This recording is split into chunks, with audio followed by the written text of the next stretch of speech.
Sa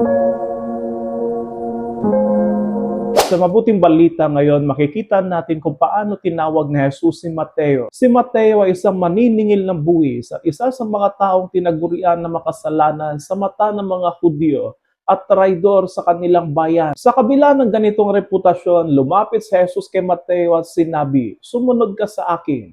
Si Mateo ay tumindig at sumunod kay Jesus. Pagkatapos, si Jesus ay nakisalo sa bahay ni Mateo kasama ang iba pang mga makasalanan. Para sa mga Pariseo, ito ay isang skandalo dahil ang tunay na guro ay hindi dapat nakikisalamuha sa mga makasalanan. Ngunit sinabi ni Jesus, ang mga may sakit ang nangangailangan ng manggagamot, hindi ang mga walang sakit. Ang Diyos ay hindi lamang para sa mga banal, siya ay para sa lahat, lalo na sa mga makasalanan na naghahangad ng pagbabago. Sa katunayan, ang simbahan ay hindi eksklusibong lugar para sa mga perpekto, kundi isang tahanan ng mga sugatan, makasalanan, at ng mga nagnanais ng paghilom. Tayo din ay araw-araw na tinatawag ng Panginoon na sumunod sa Kanya. Ang Kanyang pagtawag ay hindi nakabatay sa ating nakaraan, kundi sa ating kakayahan na tumugon sa Kanyang pag-ibig ngayon. Tandaan natin, tayo ay tinatawag hindi dahil tayo ay karapat-dapat, kundi dahil tayo ay mahal ng Panginoon.